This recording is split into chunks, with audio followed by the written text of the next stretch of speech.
Sir ప్రతి ఒక్కరు ఈ మధ్యకాలంలో చిన్నపిల్లల దగ్గర నుంచి కూడా తెల్ల జుట్టు సమస్య అనేది ఎక్కువగా చూస్తున్నాం సార్. ఎన్నో రకాల మెడిసిన్స్ వాడుతున్నారు.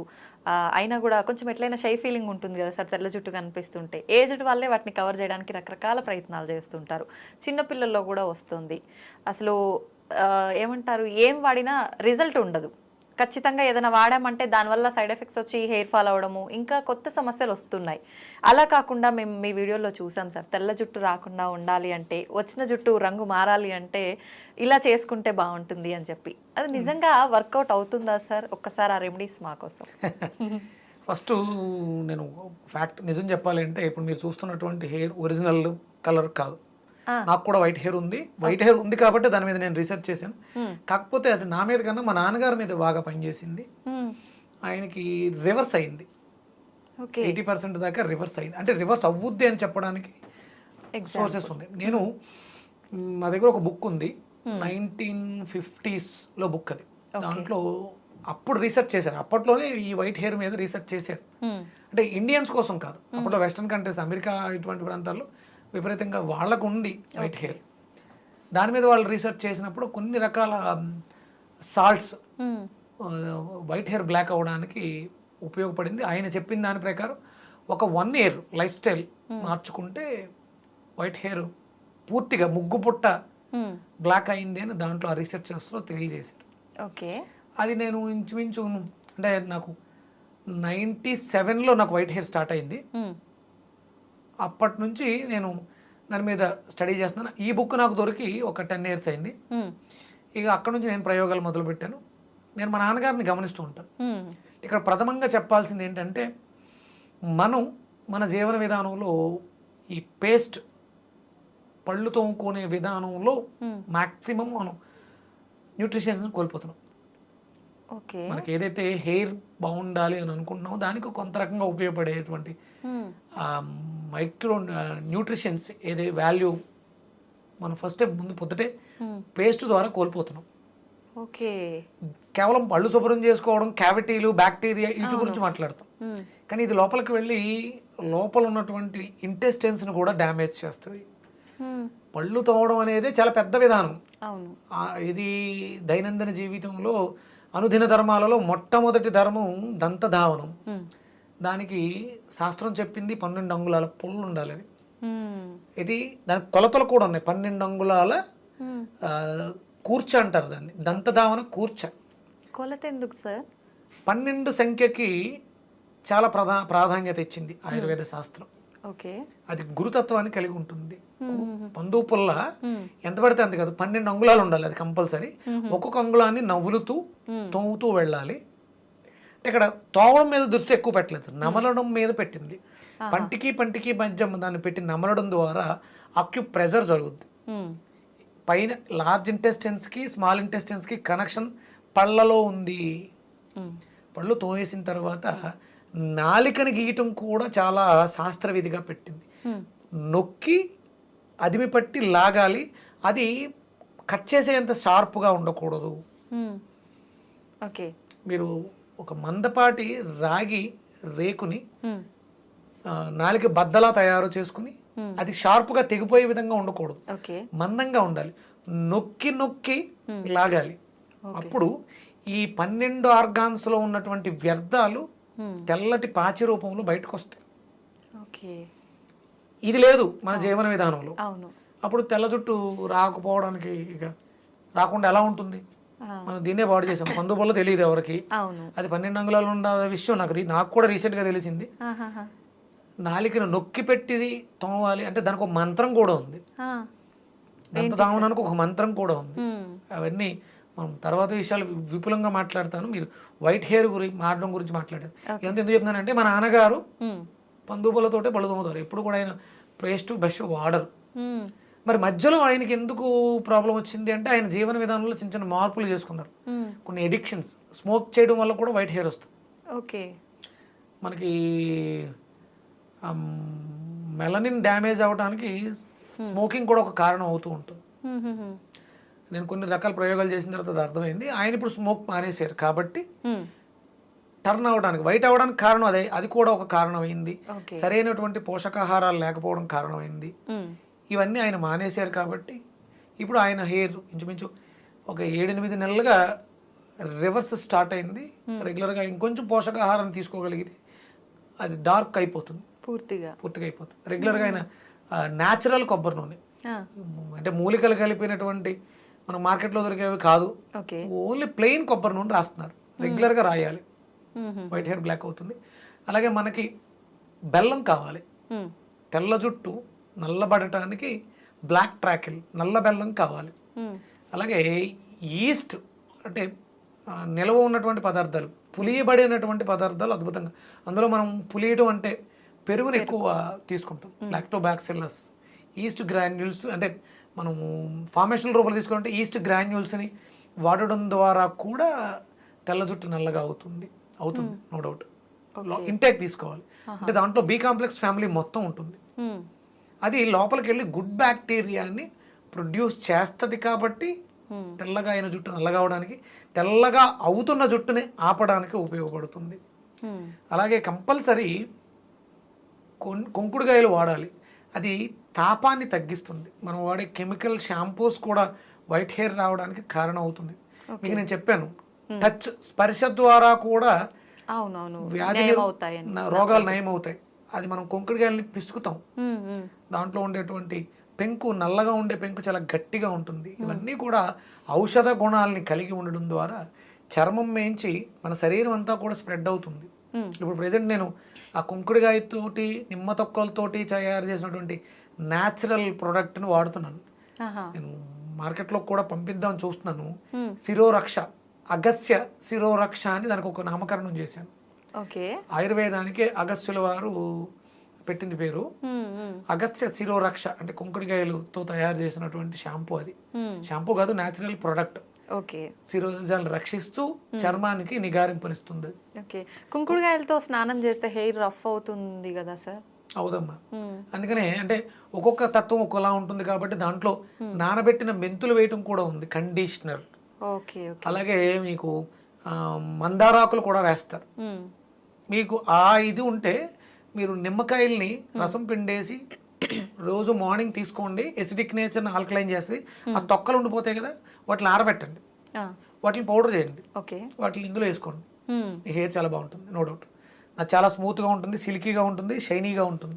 నేను రెగ్యులర్గా ఇదే వాడుతున్నాను. అంటే నేను హెయిర్ కలర్కి న్యాచురల్ గోరింటాకు, ఇండిగో ఇవే వాడుతున్నాను న్యాచురల్గా. నాకు కూడా వైట్ హెయిర్ ఉంది, నేను మోసం ఎవరిని చేయట్లా, ప్రయత్నం చేస్తున్నాను. సమయం పడుతుంది. మా నాన్నగారికి త్వరగా రిజల్ట్ వచ్చింది, నాకు రావడానికి సమయం పడుతుంది. ఎందుకంటే మనకు పొల్యూషన్లో ఎక్కువ ఉన్నాం, దాని మీద కాన్సన్ట్రేషన్. ఆయనకి ఏం వర్క్ లేదు, ఆయన శుభ్రం ఖాళీ చేసాం, రిలాక్స్గా ఉన్నారు, తినడం, చిన్న చిన్న గార్డెన్ వర్క్స్ ఉన్నాయి. ఒక ప్లేస్లో మొక్కలు పెంచడం కూడా ఆయనకి అప్పచెప్పాను. ఈ మూలికలకు సంబంధించి అగస్య పుష్పం అని ఒకటి ఉంటుంది, రెడ్ కలర్లో ఉంటుంది, దాన్ని గ్రో చేస్తున్నాను. అది దేనికి ఉపయోగపడుతుంది సార్? హెయిర్ కలర్ రావడానికి ఉపయోగపడుతుంది. అంటే మీకు బయట రెడ్, వైట్ కలర్ ఎక్కువ ఉంది, రెడ్ మనం పెంచుతున్నాను నేను. అంటే చాలా రకాలు, కొన్ని రకాలు అశోక అనేది వినే ఉంటారు, సీతమ్మ వారి చెట్టు కింద ఉందని. ఆ శోక అంటే శోకం లేకుండా చేస్తుంది. మనం దేనికోసం అయితే బాధపడుతున్నామో ఆ బాధ అనేది తీర్చేస్తుంది. ఆ చెట్లు కూడా పెంచాలి. అశోకుడు చెట్లు నాటించెను అని మేము చదువుకున్నాం. అవి చూస్తే మీరు పొడుగ్గా సన్నగా పైకి వెళ్ళిపోయి నల్లటి కాయలు కాస్తాయి, అవి అనుకుంటారు, అవి కాదు. శోకాన్ని తీర్చే చెట్లు, సీతా అశోక అని దానికి ఏదో పేరు మార్చారు మళ్ళీ. అశోక వృక్షాలు వేరు, అవి ఎర్రటి పుష్పాలను ఇస్తాయి. ఆ చెట్టు యొక్క బెరడు కూడా మనకు ఉపయోగపడుతుంది. మనకి ఏదో బాధ ఉంది, శోకిస్తున్నాం, ఆ శోకాన్ని తీర్చేస్తుంది అశోక. మీకు స్త్రీలకి ఋతు సమస్యలు వస్తాయి, అశోకారిష్ట అని ఒక సిరప్ దొరుకుతుంది, అది రెగ్యులర్ గా వాడండి, ఇర్రెగ్యులర్ పీరియడ్స్ తగ్గిపోతాయి. శోకాన్ని తీర్చేస్తుంది, కడుపు నొప్పి వస్తుందిగా, మీకు ఆ పెయిన్ తీసేస్తుంది అది అశోక. ఆ ఆకులకి, ఆ బెరడుకి కూడా ఆ ప్రాపర్టీస్ ఉన్నాయి, శక్తి ఉంది. అవి వాడడం ద్వారా కూడా మనం తెచ్చుకోవచ్చు. ఎలా తీసుకుంటారు సార్ సిరప్, ఎలా వాడచ్చు? ఉదయం 15 ml, మధ్యాహ్నం 15 ml, సాయంత్రం 15 ml. అంటే మెన్స్ట్రువల్ సైకిల్స్ లో ఇబ్బందులు ఉంటే 15 ml వాటర్ తోటి ఆఫ్టర్ ఫుడ్ రెగ్యులర్ గా తీసుకుంటే శోకాన్ని తగ్గిస్తుంది. మీరు కడుపు నొప్పితో బాధపడాల్సిన అవసరం ఉండదు. అంటే ఇబ్బంది అది సాల్వ్ అయ్యే వరకు వాడి క్యూర్ తర్వాత ఆపేయొచ్చు. ఆపేయచ్చు. ఓకే. జీవితాంతం ఏది చేయకూడదమ్మా. అది కూడా మళ్ళీ మనం వీళ్ళని తిడుతూ ఉంటాం, ఇంగ్లీష్ మందుల మీద ఆధారపడి అవి చేసేస్తున్నారు, దీ చేసేస్తున్నారు అంటే దోచుకునే వాళ్ళు మారతారు అంతే.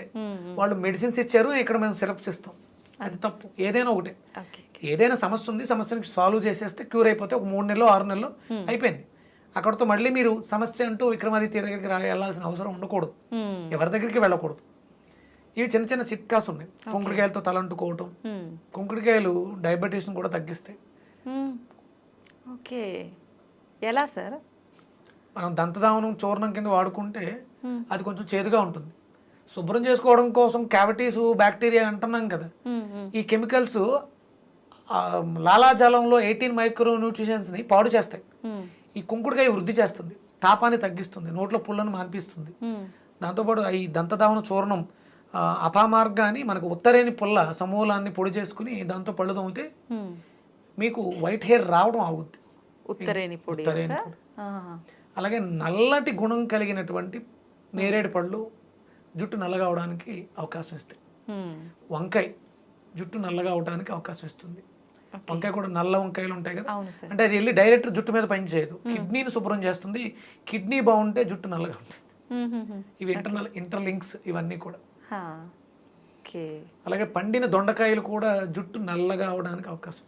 మందార పువ్వు ఎర్రగా ఉంటుంది, హైబిస్కస్, కానీ మందార ఆకులు జుట్టు నల్లగా అవడానికి సపోర్ట్ ఎలా చేస్తాయంటే ఆ శక్తి మూలాధారాన్ని యాక్టివ్ చేయడం ద్వారా తెల్లగా అయిన జుట్టు నల్లగా అవుతుంది. అంటే వైట్ హెయిర్ వచ్చింది అంటే మూలాధారం ప్రాపర్గా లేదు అని అర్థం. అందుకని ఎర్రగా ఉండే పదార్థాలు తింటే మూలాధారం యాక్టివ్ అవుతుంది. మూలాధారం ఎర్రగా ఉంటుంది కానీ అది జుట్టును నల్లగా ఉంచుతుంది, మెలనిన్ అక్కడ ప్రొడ్యూస్ అవుతుంది. ఇవన్నీ ఇంటర్లింక్స్. ఇప్పుడు అది పండిన దొండకాయ అన్నారు కదా సార్, తినాలా సార్ అది? మనం దొండకాయలు పండితే కూర పాడేస్తాం కదా, మిక్సీలో వేసి జ్యూస్ కొట్టండి, దాన్ని జ్యూస్ చేసుకుని తాగేయండి, లివర్ ఫిల్టర్ అయిపోద్ది, మూలాధారం యాక్టివ్ అయిపోద్ది. ఒకవేళ వైట్ హెయిర్ సమస్య అంటే చర్మ వ్యవస్థ జుట్టు నల్లగా అవడానికి అవకాశం ఏర్పడుతుంది. ఒకవేళ అప్పుడే స్టార్ట్ అయింది ప్రీమెచ్యూర్డ్, అది ఆగుతుంది, జుట్టు ఒడ్డం కూడా తగ్గుతుంది. అందులో ఇంకేమైనా కలుపుకోవచ్చా సార్? అల్లం ముక్క, నిమ్మకాయ రసం, మజ్జిగ, మన ఇష్టం. ఈ రకాల అంటే ఇటువంటి ఫుడ్స్ మనం తీసుకుంటూ బెల్లం, కొబ్బరి నూనె, నార్మల్ ప్లెయిన్ కొబ్బరి నూనె తలకి రాయాలి, రోజు రాయాలి. అలాగే మనం తీసుకునే వాటిలో ఐరన్ కంటెంట్, బెల్లం, నల్ల బెల్లం ఉండాలి. ఈస్ట్ అంటే నిల్వ ఉన్నటువంటి పదార్థాల్లో మనం చెద్దనాన్ని కూడా ఈస్ట్ గానే భావిస్తాం. నైట్ నానబెట్టిన తోడు పెట్టిన అన్నంలో కూడా ఈస్ట్ ఫామ్ అవుతుంది. లేదా అలా కుదరట్లేదు అనుకున్నప్పుడు డ్రై ఈస్ట్ గ్రాన్యూల్స్ దొరుకుతాయి. ఒక చిటికెడు నీళ్ళలో వేసుకుని నానబెట్టి దాని మజ్జిగలోను మనం వేసుకునే పదార్థాల్లో అవకాశం ఉంటే, మరి చపాతీలు చేసుకున్నప్పుడు దాంట్లో వేయటం, దాన్ని తీసుకోవడం, ఈస్ట్ని తీసుకోవడం రెగ్యులర్గా చేస్తూ ఉంటే వైట్ హెయిర్ బ్లాక్ అవడానికి అవకాశం ఉంది. సిట్రస్, విటమిన్ సి ఉన్నటువంటి ఉసిరి రెగ్యులర్గా తీసుకోండి. మన ఫుడ్స్ మార్చుకుంటే చాలు. ఎసిడిక్ నేచర్ ఫుడ్స్, మీరు B12 బాగుందని చెప్పేసి మీట్ ఎక్కువ తిన్నా కూడా వైట్ హెయిర్ వచ్చేస్తుంది. అవేమి నాన్ వెజ్ జోలికి వెళ్ళకండి, సాత్వికంగా ఉండండి, తేలికగా జీర్ణం అయ్యేలా చేయండి, ఆటోమేటిక్గా వైట్ హెయిర్ బ్లాక్ అయిపోతుంది.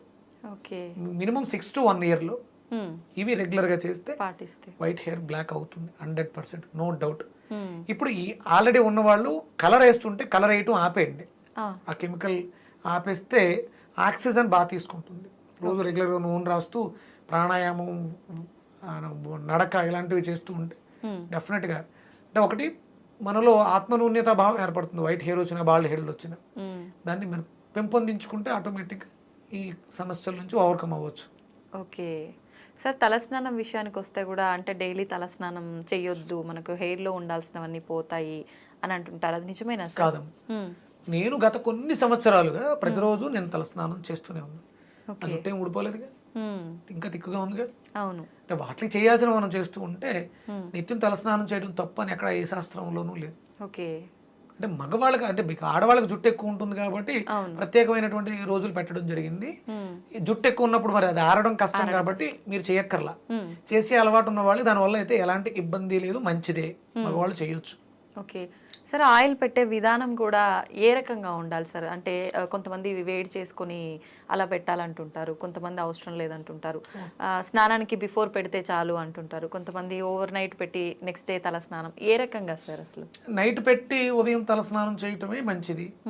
అసలు అంటే పూర్వ రోజుల్లో వాళ్ళు ఒకసారి పెడితే అంటే ఆదివారం నూనె పెట్టకూడదమ్మా, శాస్త్రం చెప్పింది. మిగతా రోజుల్లో నూనె పెట్టుకోవచ్చు. మీరు సోమవారం నూనె పెడితే మంగళవారం బుధవారం అంటుకుంటారు, గురువారం అంటుకోకూడదు. ఆడవాళ్ళకి ఒక ధర్మం ఉంది. గురువారం ఉపవాసం చేస్తారు కాబట్టి బుధవారం అంటేసుకుంటారు.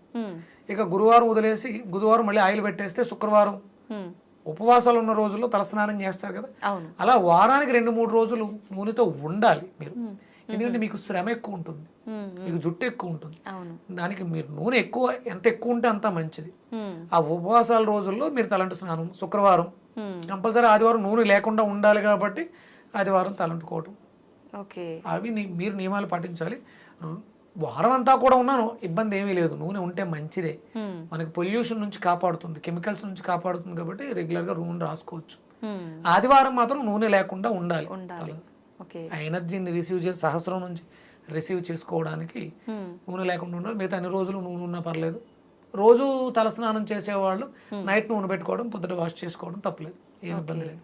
వాళ్ళకి ఈ నియమాలు, ఆ దోషాలు ఉండవు, ఎందుకంటే ప్రతినిత్యం ఆ కర్మ చేస్తున్నారు కాబట్టి. సార్ ఆయిల్స్ కూడా రకరకాల ఆయిల్స్ ఎవరికి వాళ్ళు ప్రిపేర్ చేసుకొని ఇంట్లో అలా అప్లై చేస్తున్నారు, అవన్నీ నిజంగా వర్కౌట్ అవుతాయి అంటారా సార్? అవుతాయి, చేసుకోవచ్చు.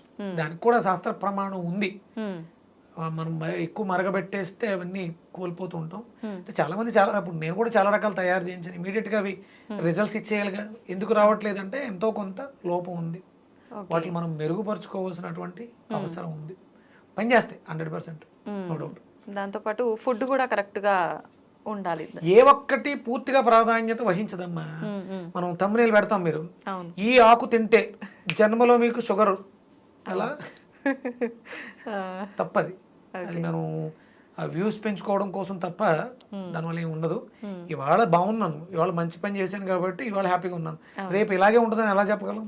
అంతే కదా, చిన్న చిన్న పొరపాట్లు జరుగుతుంటాయి. షుగర్ అనే ఇవన్నీ కూడా డిజార్డర్స్, మనకు వచ్చే ప్రాబ్లమ్స్ అన్ని కూడా డిజార్డర్స్. ఇది పూర్తిగా పర్మనెంట్ గా నేను ఒక సిస్టమేటిక్ గా ఉంటే డెఫినెట్ గా ఉంటుంది. నేను ఒక సిస్టమేటిక్ గా కొన్ని సంవత్సరాలుగా నా డైలీ ఇలాగే ఉన్నాను. నేను నా ఆకలిని చంపుకుంటాను, నా కోరికలు చంపుకుంటాను. నాకు అట్ల మీద వ్యామోహం లేదు కాబట్టి నేను ఇలా ఉన్నాను. నేను శుభ్రంగా తినేస్తూ ఉంటే వెయిట్ పెరిగిపోతే అది కరెక్ట్ కాదు. నేను ఇలాగే ఉంటే అలాగే ఉంటాం, బాగుంటాం. మంచి చేస్తే మంచి వస్తుంది, మంచి లోపలికి వేస్తే మంచి బయటకు వస్తుంది. మరి బ్రతికినంత వరకు ఎలాంటి మేకప్లు ఇయ్యక్కర లేకుండా చాలా హెల్దీగా ఆరోగ్యంగా ఉంటుంది. మీరు ఆ వైట్ హెయిర్కి రెగ్యులర్గా కొబ్బరి నూనె రాయాలి. కుంకుడుకాయలతోటే, షాంపూలతో కాదు, కుంకుడుకాయలతోటే తలంటుకోవాలి. ఈస్ట్ గ్రాన్యూల్స్ వాడుకోండి, నల్ల బెల్లం వాడండి, కూరగాయలు బాగా తీసుకోండి, వెజిటేరియన్ గానే ఉండండి, వెజిటేబుల్స్ బాగా తీసుకోండి. మార్నింగ్ కింగ్ ఫుడ్ తీసుకోండి, afternoon half boiled cooked food తీసుకోండి. ఈవినింగ్ ఏమీ లేకుండా ఉండండి. పాలు కంపల్సరీ తీసుకోండి, కాల్షియం అవసరం, విటమిన్ డి అవసరం. పాలు మిరియాలు వేసి తీసుకోండి, పంచదార వాడొద్దు. వైట్ హెయిర్ 100% బ్లాక్ అవుతుంది. దంతధావనాన్ని మస్ట్ అండ్ షుడ్ గా పెట్టుకోండి. అయితే పందుపుల్ల, లేకపోతే న్యాచురల్ పౌడర్, కరక్కాయ, లవంగి మొగ్గలతో మన ఇంట్లో తయారు చేసుకున్నటువంటి పౌడర్ని చేతులు వేసుకుని బ్రష్ కంటి పెట్టుకుని చిగుళ్ళకి తగలకుండా పళ్ళు తోముకోండి. దంతరక్ష చూర్ణం అని కూడా దింపుతున్నాను, అది అవసరం. ఉదయం సాయంత్రం 2 పూట్ల బ్రష్ చేయాలి. ఇవి పెట్టుకుంటే చాలా హ్యాపీగా ఉంటారు. జుట్టు తెల్ల జుట్టు నల్లగా అయిపోతుంది, జుట్టు ఒత్తుగా ఉంటుంది, సిల్కీగా ఉంటుంది, బాగుంటుంది. మనం నిత్యం చేసే అంటే అది తప్పు అని మనకు తెలియకుండా చేసే కొన్ని పనుల వల్ల కూడా ఇలాంటి మిస్టేక్స్ జరుగుతున్నాయి. అవి మనం కరెక్షన్ చేసుకుని ఫుడ్ మెయింటైన్ చేస్తే సరిపోతుంది. చిన్నపిల్లలు, ముఖ్యంగా చిన్నపిల్లల్ని ఈ విషయంలో మీరు బాగా చూసుకోవాలి. ఎందుకంటే చిన్న వయసులోనే వైట్ హెయిర్ వస్తుంది కాబట్టి అది ఆ పిల్లల ఎదుగుదల మీద ప్రభావాన్ని చూపిస్తుంది. వాడికి బాగుంది, నాకు బాగాలేదంటే నాకు ఏదో ప్రాబ్లం వచ్చింది. ఆ ఇన్సెక్యూరిటీ ఫీలింగ్, అభద్రతా భావం వాడి ఎదుగుదల మీద ప్రభావాన్ని చూపిస్తుంది. కాబట్టి దీని మీద కేర్ తీసుకోవాలి. అసలు పిల్లలకు జుట్టు చాలా బాగుంటుంది, ఎందుకంటే వాళ్ళు తల్లిపాలతో పెరిగి ఎలాంటి కల్మషాలు లేకుండా ఎదుగుతున్న. మీరు చిన్నపిల్లల జుట్టు చూస్తే చాలా స్మూత్గా ఉంటుంది. మరి ఉండే కొలది ఎందుకు మారిపోతుంది అంటే మన ఆహారపు అలవాట్లు పిల్లల మీద ప్రభావాన్ని చూపిస్తుంది.